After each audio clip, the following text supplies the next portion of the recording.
हाँ बताइए, क्या क्या क्या पढ़े थे? ठीक है।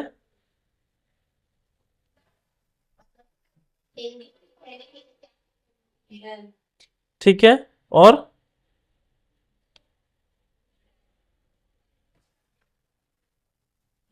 पता चलिए क्या क्या चाहिए हमें, क्या क्या चाहिए?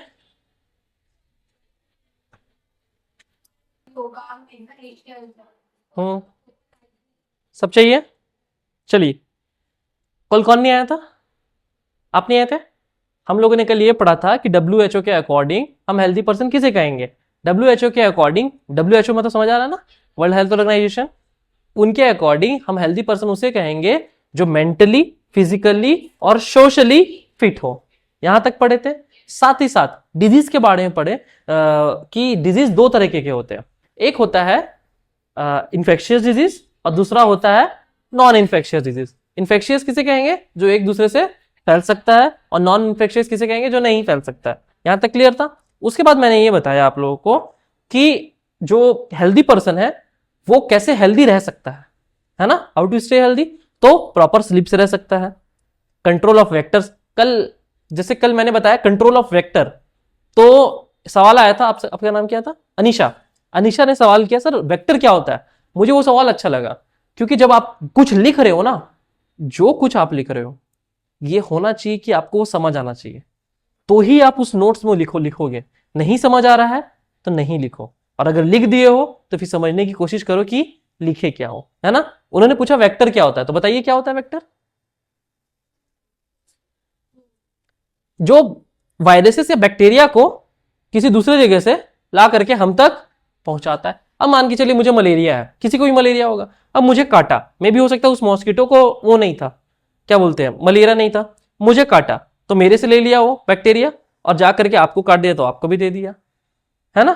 तो आपको जो वो पहुंचाया ना, कौन पहुंचाया, कौन मदद किया पहुंचाने में? मॉस्किटो मदद किया, मदद किया पहुंचा दिया बस, मदद नहीं किया डॉक्टर को मदद किया कि लो ट्रीट करो, पैसा लो इससे, है ना। तो वो जो मॉस्किटो होगा वो क्या होगा? वेक्टर होगा। हर बार वेक्टर कोई ना कोई लिविंग ऑर्गेनिज्म नहीं होगा। आगे जब हम लोग क्लास अभी करेंगे, आगे बढ़ेंगे, आज पढ़ेंगे, तो उसमें देखेंगे कि वेक्टर गुपचुप भी हो सकता है जो आप खाते हो, तो बहुत अगर गंदा हो गया, तो गंदे हाथों से बनाया या कहीं से भी बनाया, मैं देख रहा था जो आलू उसका बनाता है तो पैर से थोड़ा गर्म से कर ठीक है। उसके बाद पूरा मसाला वसाला गया, फिर ज्यादा बना रहा था, उसका बहुत चलता था, तो अब क्या करे, हाथ तो दो है और जल्दी जल्दी भी नहीं होता, ताकत लगता है, तो पैर से ही चढ़ रहा है पूरा। कोई मोटा आदमी था, पूरा पेट से ही चढ़ रहा है ठीक है तो ये हुआ। तो वेक्टर कुछ भी हो सकता है, बट वेक्टर ये लोग भी होते हैं, और इधर से इंफेक्शियस डिजीज में जैसे गंदा वाटर, गंदा पानी, ये सब भी वेक्टर का काम करते हैं, लेकिन हम लोग उसको वेक्टर बोलते नहीं है। ठीक है, चलिए आगे हम क्या देख रहे थे, डिजीज और सॉरी, डिजीज के बारे में देख रहे थे। ठीक है, और कल एक पॉइंट था,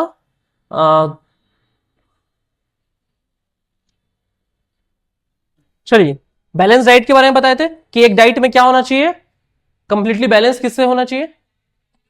अरे वो नहीं है, किसी और का भी, दूसरे लोग तो नहीं खाते हैं, ह्यूमन बॉडी अमेरिका में दाल चावल नहीं खाते हैं, किसका बैलेंस होना चाहिए? मैक्रोन्यूट्रिएंट्स और माइक्रोन्यूट्रिएंट्स का बैलेंस होना चाहिए, समझे। मैक्रोन्यूट्रिएंट्स बताओ क्या क्या, एक वर्ड बता दो अपनी फ्रेंड को, क्या क्या? कार्बोहाइड्रेट, प्रोटीन एंड फैट्स को मैक्रोन्यूट्रिएंट्स, बाकी जो बचे विटामिन्स, मिनरल्स, ये सबको, आयन, ये सब किस में आ जाएंगे? माइक्रोन्यूट्रिएंट्स। जो ज्यादा अमाउंट में चाहिए मैक्रो, जो कम अमाउंट में चाहिए माइक्रो। माइक्रो नाम ही छोटा है तो छोटा चाहिए। ठीक है, चलिए अब डिजीज के बारे में कल मैंने बता दिया था आप लोग को कि जो डिजीज होता है, डिजीज होता है ये दो तरह का होता है। एक होता है इन्फेक्शियस एंड सेकंड होता है नॉन इन्फेक्शियस।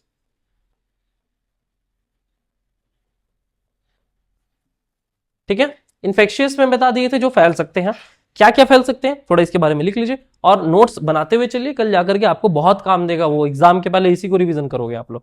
ठीक है, तो चलिए डिजीज के बारे में हेडिंग बनाइएगा, डिजीज,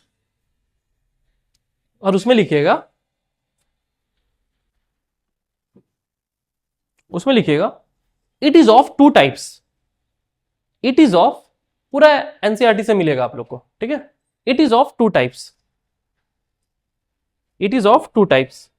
पहला है इन्फेक्शियस, ये इन्फेक्शियस, INFECTIOUS। कोई यहां पे हिंदी मीडियम से है? हाँ, नहीं नहीं, 10th तक हिंदी मीडियम से कोई है? सब? कौन? दो तीन कौन कौन है? आप सीबीएसई से थे? अच्छा, चलिए कोई नहीं। तो आप लोगों को तो इंग्लिश में इशू नहीं होता होगा, पढ़ लेते होंगे। जो आप लोग को इशू होता है थोड़ा बहुत, बट कोई नहीं। जैसे हम बहुत ज्यादा हार्ड हिंदी नहीं लिखा रहे। अगर मैं बोलता हूं it is of two types, तो क्या समझते हैं आप इससे? बस सीख गए आप लोग, इतना ही तो जानना है। इसी तरह के लैंग्वेज में होगा। इट कॉजेज फीवर, तो इसका मतलब क्या?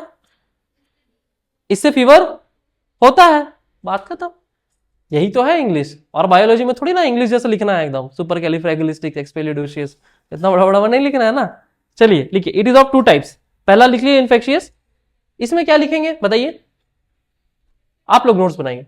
हाँ, it can spread from one person to another, लिख लीजिए। It can spread from one person to another, ठीक है।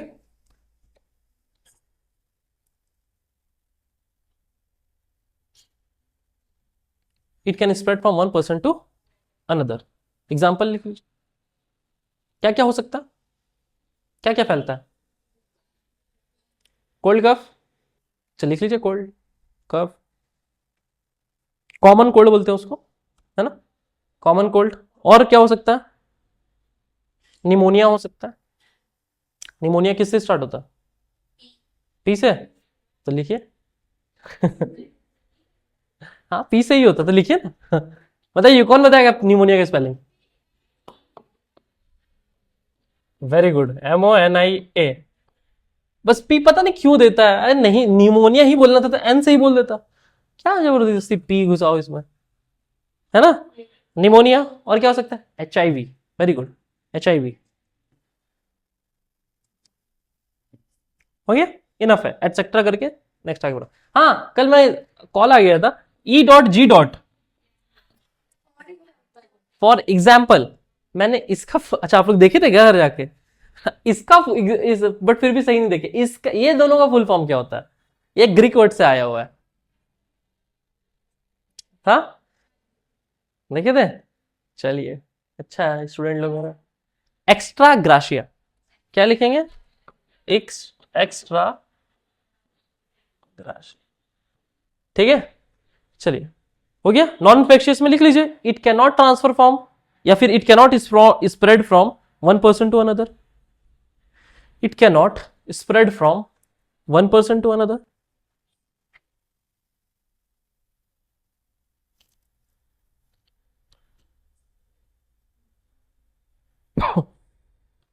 क्लियर है? इसके एग्जांपल्स लिख लीजिएगा।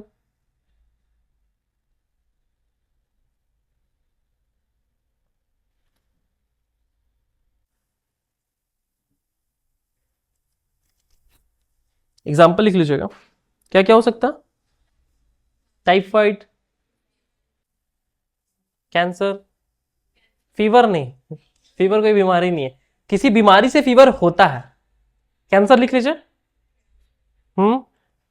ब्लड शुगर या डायबिटीज, DIABETES, डायबिटीज।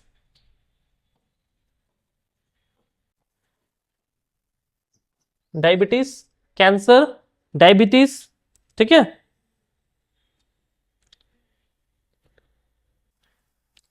PEM लिखिएगा एक, PEM आपके एनसीईआरटी में होगा। PEM, इसको बोलते हैं प्रोटीन एनर्जी मैल न्यूट्रिशन। प्रोटीन एनर्जी मैल न्यूट्रिशन, ये क्या होता है? प्रोटीन, PEM बोलते हैं इसको। आपका नाम क्या है मैम लास्ट में? प्रियंका, ओके। प्रोटीन एनर्जी मैल न्यूट्रिशन। अच्छा, कोई है किसी को कुछ समझ नहीं आ रहा है? दो तीन जो क्लास हम लिए हैं, ऐसा कोई आ रहा है ना? एक एक पॉइंट क्लियर हो रहा है ना? चलिए, प्रोटीन एनर्जी मेल न्यूट्रिशन क्या होगा इसका मतलब? पीएम बोलते हैं इसको, नाम में ही छुपा हुआ है क्या? प्रोटीन की कमी। मेल न्यूट्रिशन किसे कहते हैं? कुपोषण को बोलते हैं। तो अगर प्रोटीन की कमी हो जाएगी तो पीएम हो जाएगा आपको। प्रोटीन की कमी, जैसे कोई सिर्फ माड़ भाती खा रहा है, चावल खा रहा है, चावल खा रहा है, दाल सब्जी, सॉरी चावल सब्जी, चावल सब्जी, चावल सब्जी, तो दाल मिला नहीं। अब दाल नहीं मिला तो दाल में क्या होते हैं? पल्सेस में क्या होते हैं? प्रोटीन्स होते हैं। प्रोटीन जब नहीं मिल रहा है तो आपको अल्टीमेटली क्या हो जाएगा? Protein energy mail nutrition. समझ में आया? यही है बीमारी। ठीक है, ठीक है। प्रोटीन है, और इससे दो बीमारी मेन होते हैं। पीएम से दो मेन बीमारी होती है प्रोटीन की कमी से। एक को बोलते हैं मेरेस्मस, मेरेस्मस, और दूसरे को बोलते हैं क्वाशिकोर, क्वाशिकोर। एक होते हैं मेरेस्मस और दूसरा होता है क्वाशिकोर। देखो बताते हैं क्या होता है अल्टीमेटली। जैसे हम खाना खाएं तो हमको एनर्जी मिला कार्बोहाइड्रेट से, मिल गया। खाना हम नहीं खाएंगे तो पहले बॉडी पता क्या करेगा? जैसे हम खाना खा लिए और खाना खाने के बाद हम मान के चलो चले वाले नहीं, बहुत खा लिए, खाना ना खा के बैठे हुए हैं, तो उस एनर्जी का यूटिलाइजेशन नहीं होगा, नहीं होगा। वो एनर्जी क्या होगा? बॉडी में फैट की तरह जमा हो जाएगा, और उस एनर्जी को बॉडी क्या करता है? फैट की तरह जमा लेता है। अब फैट की तरह जैसे जमाएगा तो फिर क्या होगा? बॉडी फैट कहां जमाता है ज्यादा? स्टमक में। क्यों जमाता है? हाँ, वहां ही क्यों जमाता है? मान के चलो पैर में जमाया तो फूल जाएगा इधर इधर इधर फूल जाएगा। स्टमक में आएगा तो सेंटर ऑफ ग्रेविटी भी उसको मेंटेन करके रखना है, ठीक है, नाभि के पास। तो उसी कर दिया कि खाएगा, अगर एक्स्ट्रा पता था बॉडी को, भगवान को पता था कि ये खा लेगा जबरदस्ती का, और जब फूलेगा तो इधर उधर से ना फूल जाए, इसको बीच में करो ताकि सीधा खड़े तो रहे। मान के चलो इधर ही फूल गया तो यही ये उठ ही नहीं रहा पैर, है ना? इसलिए सेंटर ऑफ ग्रेविटी को मेंटेन करने के लिए स्टमक में बॉडी में जमा लिया फैट, एक्स्ट्रा एनर्जी को फैट बना लिया। अब क्या होगा? जब आप जिस दिन खाना नहीं खाइएगा, कोई फास्टिंग हो गया, 16 सोमवार का व्रत रख लिया, अब उस दिन क्या होगा? उस दिन क्या होगा? बॉडी को एनर्जी मिल नहीं रहा है क्योंकि आप खाना नहीं खाया, तो आपका जो स्टोर्ड एनर्जी है उसको टैप करेगा। टैप करेगा मतलब उसके पास जाएगा और बोलेगा ला एनर्जी दो, क्योंकि मुझको ये 16 सोमवार का व्रत रखी है और ये बोल भी रही है, प्रार्थना भी कर रही है, तो प्रार्थना करने में, मंत्र बोलने में भी क्या चाहिए? एनर्जी लगेगा।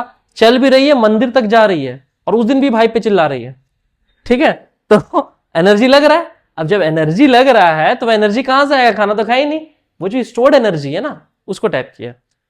अब जब उसको स्टोर एनर्जी को टैप कर लिया गया, अब मान के चलो कोई 20 दिन से भूखा हुआ है, भूखा है, अब स्टोर एनर्जी भी खत्म हो गई है, एकदम हड्डी हो गया है, तब क्या करेगा? ये जितना बॉडी दिख रहा है ना, ये सब जो दिखता है ना आपको, ये सब प्रोटीन है। समझ में आया? अब अल्टीमेटली आपके बॉडी के पास एक ही जगह जाने का तरीका है, टैप करने का तरीका, कि भैया मुझको एनर्जी यहीं से चाहिए। अब वो एनर्जी हो जाता है आपका मसल्स। तो जो मसल्स आपका बना है उसको बॉडी क्या करेगा? धीरे धीरे खाएगा, तो पूरा का पूरा सिर्फ चर्बी ही बच जाएगा बॉडी में, एकदम झूल जाओगे। समझे? ऐसा ही हो जाता है पीईएम में, प्रोटीन एनर्जी मेल न्यूट्रिशन में। क्लियर है? चलिए आगे करते हैं हम लोग। अब नोट लिखिएगा, एक नोट बनाइएगा नीचे ही उसी के, उसमें लिखिएगा disease causing agents, disease causing agents are, disease causing agents are bacteria, disease causing agents are bacteria, virus, bacteria, virus, fungus, bacteria, virus, fungus, helminth, लिख देता हूं मैं, helminth एंड प्रोटोजोआ, या फिर प्रोटोजोअन, प्रोटोजोअन। ठीक है? अब ये सॉरी, पैथोजेंस किसे कहते हैं पता? नाम सुने हो? सुना सुना लग रहा है, झंडा चौक जैसा पैथोजेंस। एक इसको पीछे जाओ, एक स्लाइड, हाँ, अच्छा, मेरेस्मस और कौशिकोर, हाँ लिख लीजिए। ये हम अलग से डिटेल थोड़ा बता देते हैं आप लोग को, ठीक है, किताबी गड़ा नहीं बंद करे ना। अभी आगे चल के कुछ कुछ बीमारी बताएंगे, एक सिर्फ मुस्लिम को होता है, एक सिर्फ हिंदू को होता है। हाँ हाँ, बीमारी भी बढ़ गया, कैसे बढ़े आगे बताएंगे, ये थोड़ा सा वो है। ठीक है, हो गया। हाँ बताइए, पैथोजेंस किसे कहते हैं? Disease causing agents, disease causing agents, disease causing agents are known as pathogens. P-A-T-H-O, P-A-T-H-O-G-E-N, pathogens. अब मैंने इसके जस्ट पहले एक लिखाया था, disease causing agents are bacteria, virus, helminth, protozoan, यही सब लिखाया था। अब जब ये लोग ये जो डिजीज कॉजिंग करते हैं, कौन? बैक्टीरिया, वायरस, हेलमिंथ, प्रोटोजोन, ये जब डिजीज कॉज करते हैं तो क्या ये पैथोजेंस होंगे कि नहीं? होंगे ही। तो यही तो पैथोजेंस है। अब हमें क्या करना है, हम थोड़ा बहुत वो देख लिए, इंट्रोडक्शन देख लिए, अब हमें देखना है ये जो पैथोजेंस है ये कौन कौन से डिजीज कॉज करते हैं हमको, क्योंकि चैप्टर का नाम है ह्यूमन हेल्थ एंड डिजीज। कैसे करते हैं और इनसे बचा कैसे जाए, या हमारा बॉडी बचता कैसे, इसको आगे के लेक्चर्स में देखेंगे। बट अब इसमें लिखिए disease caused by bacteria. Next point लिखिए, बैक्टीरिया कौन कौन सा डिजीज कॉज करता है, समझे? तो बैक्टीरिया भी एक तरह का पैथोजेन ही होगा, है ना? तो डिजीज कॉज्ड बाय बैक्टीरिया, पहला लिख लीजिएगा टाइफाइड, टाइफाइड, TYPHOID लिख लिए, टाइफाइड। अब बताइए, टाइफाइड होता है, किसी को पता है कौन सा बैक्टीरिया से होता है? सैल्मोनेला, सैल्मोनेला, सैल्मोनेला, क्या? टाइफी, ठीक है, सैल्मोनेला टाइफी एक बैक्टीरिया होता है। यही जब हमारे बॉडी में एंटर कर जाता है ना, इससे क्या हो जाता है, हमको टाइफाइड हो जाता है, ठीक है। उसके बाद मैं लिखाऊंगा आप लोग को, don't worry, no need to write here and there, सारा सिस्टमैटिक से। अब ये जो टाइफ बैक्टीरिया है, इसको चेक कैसे किया जाता है कि हमें टाइफाइड है क्या नहीं? एक ब्लड टेस्ट देते हैं, उस टेस्ट का एक नाम होता है, उस टेस्ट का नाम क्या है आप लोग से पूछेगा, विडाल टेस्ट। समझ में आया? तो विडाल टेस्ट से क्या किया जाता है, टाइफाइड को चेक किया जाता है। टाइफाइड होता, आप लोग का सवाल ये सब पूछेगा जब एमसीक्यू वगैरह देने जाओगे या जब एग्जाम होगा, उसे पूछेगा कि विच बैक्टीरिया कॉजेज दी टाइफाइड, तो आपको क्या लिखना पड़ेगा, सैल्मोनेला टाइफी, ठीक है। मैं लिखवा दूंगा अभी। और कौन से टेस्ट से चेक किया जाता है इसको? इसको विडाल टेस्ट बोलते हैं, ठीक है, वाइडल भी बोल सकते हो, कोई दिक्कत नहीं।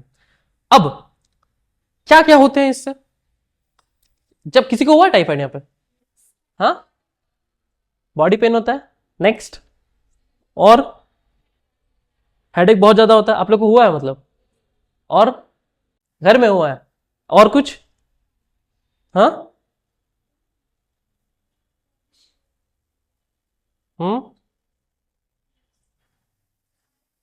खाना नहीं खिलाता, वेरी गुड, और कुछ? बस ये सब सिम्टम्स है इसके। अब देखो, जो भी मैं अभी लिखा रहा हूं ना, जो भी बीमारी के बारे में लिखाऊंगा, उसमें फीवर कॉमन होगा, बुखार कॉमन होगा। बुखार कॉमन क्यों होगा? बुखार एक्चुअली कोई बीमारी नहीं है, बुखार आपके बॉडी का एक प्रोटेक्शन है। क्यों?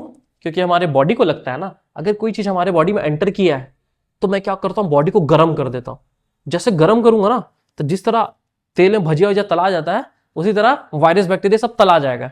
तो हमारे बॉडी को हम क्या कर देता है, बॉडी पूरा गर्म कर देगा। गर्म कर देगा तो हमको क्या लगेगा कि हमको फीवर हुआ है, बट एक्चुअली बॉडी क्या कर रहा है, उससे लड़ रहा है।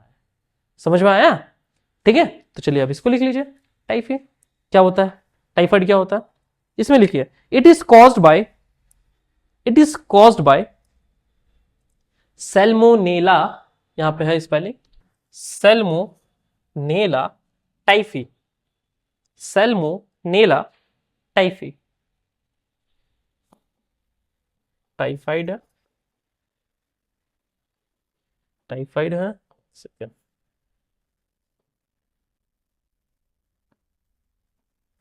ठीक है, कॉज्ड बाय ऐसे लिखिएगा, कॉज्ड बाय हर बार मतलब उतना पूरा मतलब नेक्स्ट टाइम से ये कीजिएगा, हर बार इट इज कॉज्ड बाय ऐसा नहीं। कॉज्ड बाय किसके द्वारा किया जाता है, नोट्स ऐसे होता है, सैल्मोनेला टाइफी। क्लियर है, याद यही हो जाना चाहिए। रूम में जाकर के याद करने बैठोगे ना तो भैया कुछ और ही याद आएगा, क्योंकि ऐसे ऐसे वर्ड्स है ना, सैल्मोनेलेना, ठीक है, सैल्मोनेला, उसके बाद स्ट्रेप्टोकोकस, अलग अलग नाम आएंगे। अब बायोलॉजी में नाम बहुत खतरनाक होते हैं, बट जिस तरह पढ़ा रहे हैं, जिस तरह से दिमाग में अभी डाल रहे हैं, एक बार घुसा लिए ना याद रहेगा। ठीक है, अब जब भी गुपचुप खाने जाओ तो पता चलना चाहिए कि इसमें सैल्मोनेला टाइफी होगा। ठीक है, तो खा लो, दिक्कत नहीं है, ठीक है, लेकिन जब जो गुपचुप देखो तो सैल्मोनेला टाइफी याद होना चाहिए कि उसमें मान लो आंख वाँख बना हुआ है और आलू उसका नाक है और सैल्मोनेला टाइफी अंदर जा रहा है, ये चीज करना है हमें। ठीक है, तो Salmonella typhi it is caused by किसके द्वारा, सैल्मोनेला टाइफी।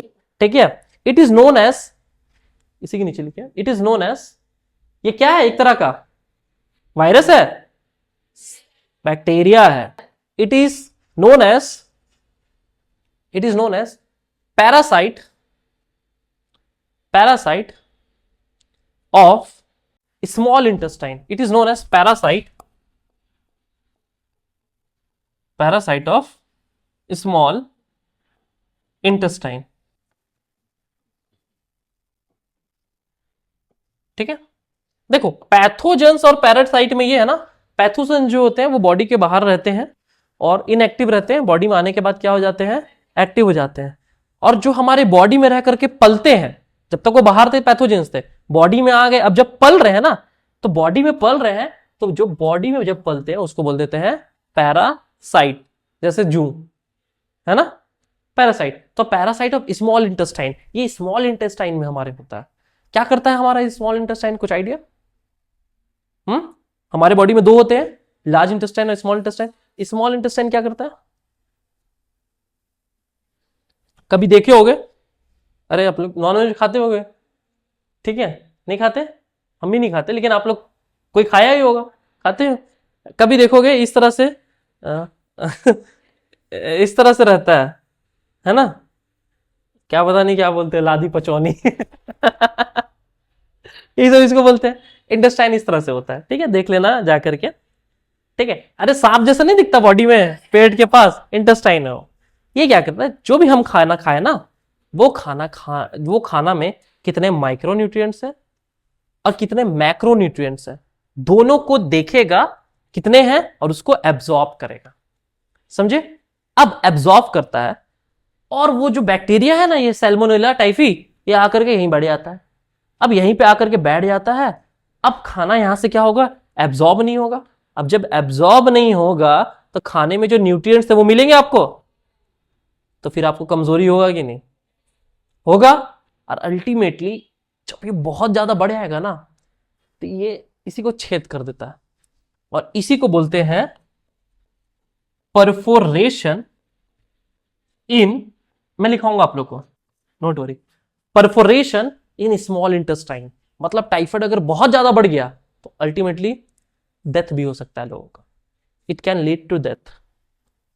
क्या होता है, इसी को फाड़ देता है, परफोरेशन इन स्मॉल इंटेस्टाइन, इसी को बोल देते हैं। समझे, समझ में आया सैल्मोनेला टाइफी कितना खतरनाक है?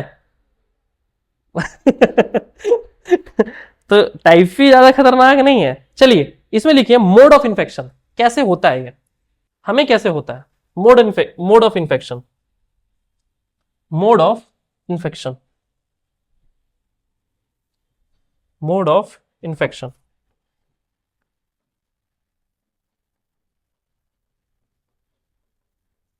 ठीक है, देखो राइटिंग मेरा सही है, इसमें खराब बैठता है तो हमको कोई नहीं बोलेगा, आप आगे लिख लीजिए, देखिए कैसे बैठता है, अच्छा नहीं बैठता।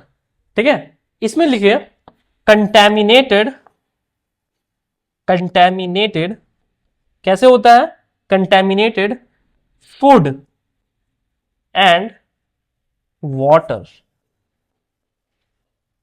कंटैमिनेटेड फूड एंड वाटर, ठीक है, कंटैमिनेटेड फूड एंड गुपचुप का वाटर, ठीक है।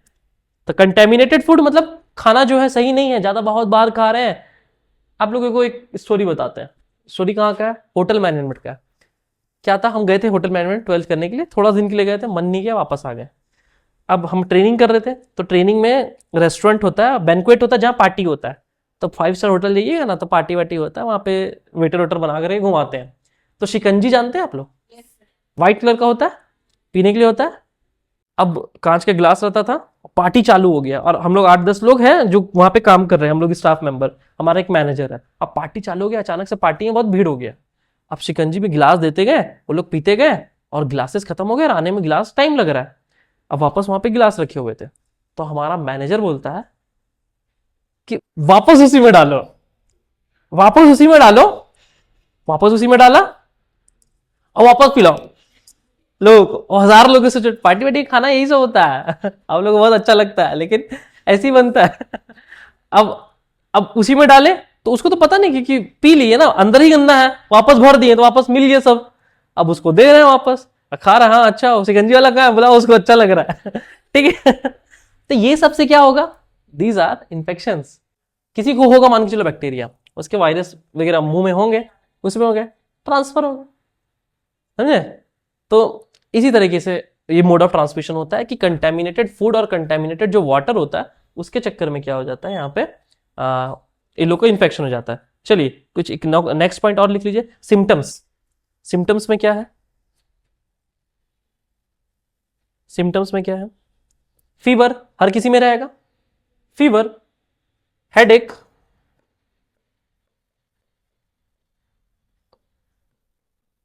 ठीक है। सिम्टम्स में फीवर, हेडेक, हेडेक का spelling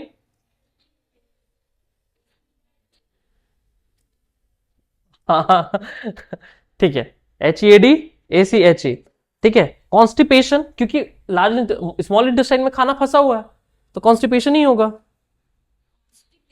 constipation, CONSTIPAT, constipation, gas बोलते हैं इसको, कॉन्स्टिपेशन, ठीक है। अब्डोमिनल पेन, अब यहीं पे है, अब्डोमिनल का एरिया ये होता है, अब यहीं पे हमारा स्मॉल इंटेस्टाइन है, और उसी में वहां बैठा हुआ है, और सारा फूड को क्या कर दे रहा है, जाम कर दे रहा है वहीं पे, ठीक है, आगे बढ़ने ही नहीं दे रहा है, अब्जॉर्ब ही नहीं हो पा रहे, क्योंकि वहीं पे बैठा हुआ है। तब क्या हो जाता है, सीवियर एब्डोमिनल पेन, इस एरिया में क्या होने लगेगा, पेन होने लगेगा। समझ में आया? एब्डोमिनल पेन लिख लिए, एब्डोमिनल पेन, वॉमिटिंग, अब फूड अंदर नहीं जा पा रहा है, जाहिर सी बात है कहां आएगा, बाहर ही आएगा, तो उल्टी करके निकालेगा बॉडी, ठीक है। Vomiting and loss of appetite, मतलब भूख का मर जाना, loss of appetite, loss of appetite, loss of appetite. किसी को कोई सवाल यहां तक क्लियर है? सवाल होने ही नहीं देंगे, सवाल का कोई नौबत ही नहीं छोड़ेंगे, ठीक है। जैसे पढ़ रहे हो एक एक चीज क्लियर करते चलेंगे, उसमें लिखते चलेंगे। लास्ट लिख लीजिए सीवियर सिम्टम्स, उसी के नीचे सबसे ज्यादा आप लोग को बता चुके हैं क्या होगा, सीवियर सिम्टम्स सबसे ज्यादा क्या इसमें दिक्कत होगा, परफोरेशन इन स्मॉल इंटेस्टाइन, आखिरी में स्मॉल इंटेस्टाइन में छेद हो जाएगा, this can lead to death of a person. लिख लीजिए, परफोरेशन, इसमें स्पेलिंग लिख लीजिए, PERFORAT, in small intestine, that can cause perforation in small intestine, that can cause death of a person if it stays for a long time, that can cause death of a person if it stays for a long time, ठीक है। Time हो चुका है, stage for a long time, stage STAYS, stage, stage अगर रहा तो बहुत दिन तक अगर ये हो गया, that can cause death of a person, ठीक है।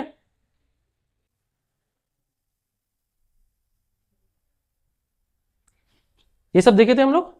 डिजीज क्या होता है, इन्फेक्शियस, नॉन इन्फेक्शियस, पैथोजेंस बता दिए थे, बैक्टीरिया, वायरस, फंगस, प्रोटोजोन और हेलमिंथ, ये सब देखे थे। हेलमिंथ आगे बताएंगे, ठीक है। जैसे वायरस बैक्टीरिया होता है ना, इसी तरह हेलमिंथ भी होता है। वो आप लोग एक रील देखे थे, बीच में एक आदमी का पेट फाड़ा गया, उसे चाउमीन निकाला गया, ऐसे कभी देखना जाकर के अभी रूम में। एक्चुअली चाउमीन नहीं था, चाउमीन जैसे ही होता है, वो भी स्मॉल इंटेस्टाइन को ब्लॉक कर देता है, खाना आगे बढ़ने ही नहीं देता, उसको बोलते हैं हेलमिंथ। हाँ, फीता, फीता कृमि, अब पता नहीं उसको कृमि बोलते, कृमि है कि क्या है, चाउमीन जैसा ही है, रहता है ना। हाँ, तो वहां पे बढ़ जाता है और ये प्रॉब्लम करने लगता है। देखो ये है अपना क्या, स्मॉल इंटेस्टाइन में। अब यही सैल्मोनेला टाइफी क्या करेगा, यहीं पे आएगा, देखो यहाँ पे है सैल्मोनेला टाइफी। अब यही क्या करेगा, पेन कॉज करेगा। जैसे विडाल टेस्ट या वाइडल टेस्ट जो होता है, इससे चेक किया जाता है, किससे होता है, कंटेमिनेटेड वाटर, यही सब देखो लगाया ठेला यहाँ पे ठीक है। फीवर होगा, एब्डोमिनल पेन होगा, वॉमिटिंग होगा, वीकनेस लगेगा, ठीक है। नेक्स्ट देख लो। हाँ, ये आगे चल के हम देखेंगे। इसमें एक और बताना था आप लोगों को, पता नहीं वो, हाँ ये मैडम, टाइफाइड में क्या होता है, इस मैडम को जानते हो, हाँ, मैरी मेलॉन बोलते हैं इसको, ठीक है। हाँ, टाइफाइड मेलॉन भी बोलते हैं, ठीक है। मैडम टाइफी या क्या नाम था इनका, हाँ मैरी मेलॉन नाम है, इनको दूसरा नाम टाइफाइड मैरी बोला जाता है। क्या बोला जाता है, टाइफाइड मैरी। ये क्या करती थी, कुक थी, इन्हीं के नाम से निकला। ये क्या कुक थी, अब कुक थी हर जगह खाना बनाती थी। तो पहले एक घर में गई, यहाँ बनाई, यहाँ भी बनाई, यहाँ भी बनाई, लेकिन सब घर में बीमार पड़ने लगे लोग। अब क्यों पड़ने लगे, ये क्या करती थी, जहां खाना बनाती थी ना, वहां सब कुछ छोड़ देती थी। खाना बनाई, आलू काटी, छिलका छोड़ दी, प्याज काटी, छिलका छोड़ दी, सब कुछ काटी, गिरा उरा के छोड़ देती थी। तो सारा एरिया में क्या करती थी, गंदगी फैला देती थी। और मैंने क्या बोला, कहां से आता है सैल्मोनेला टाइफी, गंदगी से, मतलब कंटेमिनेटेड फूड एंड वाटर। अब जब छोड़ दी, एक को हुआ, दूसरे को हुआ, तीसरे को, इन्फेक्शियस डिजीज है ना, सबको हुआ, सब पड़ गए। तो पहला गई, अच्छा खाना बनाती थी तो लोग रखते थे, इसी से निकला था। फिर गई दूसरे घर में, वहां भी पड़ गया वहां पे, तब पता चला ये सबको टाइफाइड फैला रही है और खुद को भी फैला ही रही है, समझे। इसी का नाम ही रख दिया क्या, टाइफाइड मैरी, एक कुक थी, ठीक है। चलिए कल देखते हैं हम नेक्स्ट, कल देखेंगे कुछ और डिजीजेस के बारे में।